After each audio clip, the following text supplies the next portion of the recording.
One of our favorite taglines is simple, hard, effective. And that's because the most effective training is simple and hard.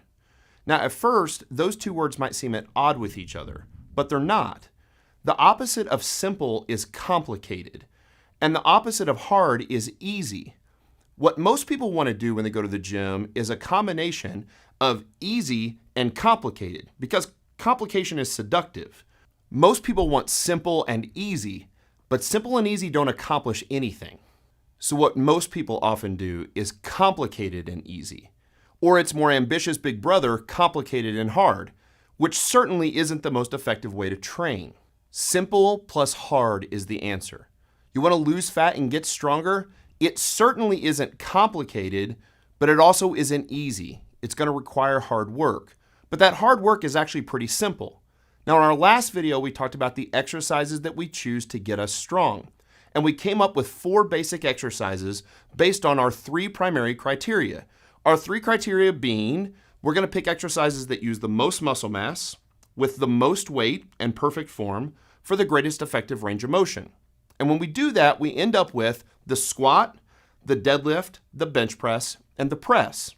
The squat is just a simple exercise where we put a bar on our back and we squat down on the middle of our foot below parallel with our hip crease just below the top of our knee and use hip drive to come back up. The entire body is loaded, and here's the thing. It's a simple exercise, but it's definitely the hardest exercise.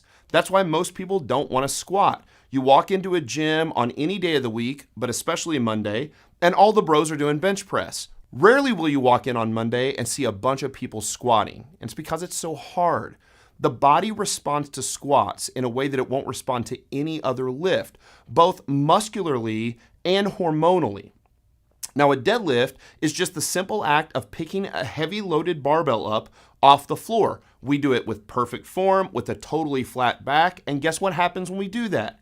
Our backs get stronger. When our backs get stronger, they become less vulnerable to injury, not more vulnerable to injury. We don't have to be worried about picking weight up with our back. The press, or what most people call a military press, where we take the barbell out of the rack and just press it overhead, is an incredible exercise for upper body, utilizing the shoulders, the rear delts, the rhomboids, and the traps, and loading the entire body from the barbell at the top of our head all the way down through the bottom of our feet. And the bench press allows us to move the most weight possible in an upper body lift, so we love that lift too. So even the exercise that the bros do on Monday is perfectly fine to get strong. We just want to make sure that we also press and squat and deadlift as well. Those 4 exercises will get you stronger than anything you thought possible, and for the life of your lifting career should make up 90% of everything you do in the gym.